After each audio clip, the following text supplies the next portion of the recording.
everyone, good morning. আজি শিৱসাগৰত last day আইতাহঁতৰ ঘৰত যাবলৈ ওলাইছোঁ, ৰেডি হৈ গ'লোঁ আৰু এতিয়া ভাবিছোঁ আইতাক চাই আহোঁ, এবাৰ সেৱা কৰি আহোঁগৈ। মইতো নাপালোৱে চাবলৈ, আহিম বুলি ভাবিছিলোঁ কিন্তু অহা নহ'ল। ইমান পটককৈ যে তেখেত ঢুকাই যাব এইবিলাক কথা কেতিয়াও ভবাই নহ'ল। আৰু এতিয়া ব'লক আপোনালোকৰ লগত, মোৰ লগত আপোনালোকেও চাই আহক মৰিশালিটোকে। ফটোতটো দেখিছে তেখেতক। এখন হৈছে আমাৰ মামা ঘৰখন ৰভাদিত হৈছে আৰু এইবোৰ পথাৰ দেখিছে নাই, তাহাঁতক গাঁৱৰ পৰিৱেশ এয়া এইবোৰ বহুত, এই ঘৰখনৰ লগত বহুত স্মৃতি জড়িত হৈ আছে। যেনেকৈ এই কঁঠালজোপা এইজোপা সৰুৰ পৰা ডাঙৰ হোৱা দেখিছোঁ। এই বেলফৈ গছজোপা চাওক, বেলফৈ লাগিছে দেই, আমি বেলফৈ বুলি কওঁ কিন্তু এইফালে এইজোপা বেলফৈ গছজোপা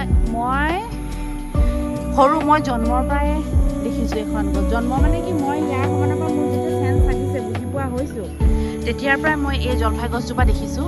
আইতা ককাৰ লগত জলফাই বুটলোঁ আৰু ইয়াতে আমাৰ ছাগলী গঁৰালটো আছিলে আইতাহঁতৰ, সেয়া আইতাহঁতৰ পাকঘৰ, ছাগলী গঁৰালটো আছিলে। এই জলফাই ইয়াত বুটলিও আমি। এইবিলাক গছৰ লগত বহুত স্মৃতি জড়িত হৈ আছে। এইবিলাকক ডাঙৰ হোৱা দেখিছোঁ। এইখন ঘৰতে মই খোজ কাঢ়িবলৈ শিকিছোঁ। এয়া আমাৰ আইতাৰ বাৰীৰ পিছফালখন। তুমি যেনেকৈ এতিয়া আইতাৰ ঘৰত ডাঙৰ হৈছা, ময়ো এইটো মোৰ মামাৰ ঘৰ আইতাৰ ঘৰ নাই, ময়ো ইয়াতে ডাঙৰ হৈছোঁ, বুজিছা নাই। আইতাহঁতৰ তেতেলী গছজোপা, ইয়াতে আমি তেতেলী বুটলোঁ যেতিয়া সৰু আছিলোঁ, মোৰ ল'ৰাটো বয়সৰ আছিলোঁ। এইবোৰ বহুত ডাঙৰ গছ এজোপা, তেতেলী বুটলোঁ যেতিয়া খাবলৈ মন যায় এইবোৰতে ঘূৰি ফুৰিছিলোঁ। আৰু ব'লক আইতাক দেখাই আছোঁ। আৰু এইজনীয়ে হৈছে আইতা, চিৰ জীৱনৰ কাৰণে শুই গ'ল আৰু কেতিয়াও দেখা নাপাওঁ, মাত এষাৰ নাপাওঁ। আৰু এইজন হৈছে ককা, কলগছৰ মাজত শুই আছে ককা। কি যে হৈ গ'ল হঠাৎকৈ, মই মানে নিজকে দুখী লাগে। মই যেন কেতিয়াও এবাৰো আহি তেখেতক দেখা নাপালোহি, সেই দুখটো মোৰ একে সদায় থাকিব, ভাষাৰে প্ৰকাশ কৰিব নোৱাৰোঁ। আমাৰ গাড়ী ৰেডি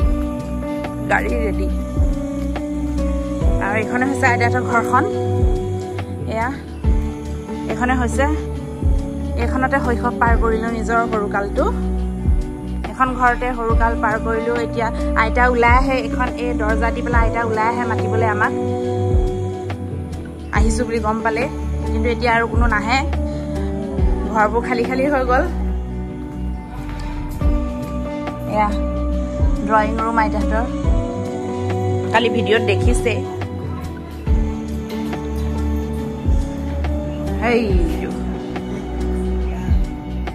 আৰাম কৰিছে, ক'ৰবাত যোৱা খাই লোৱা। মামা শুই আছে।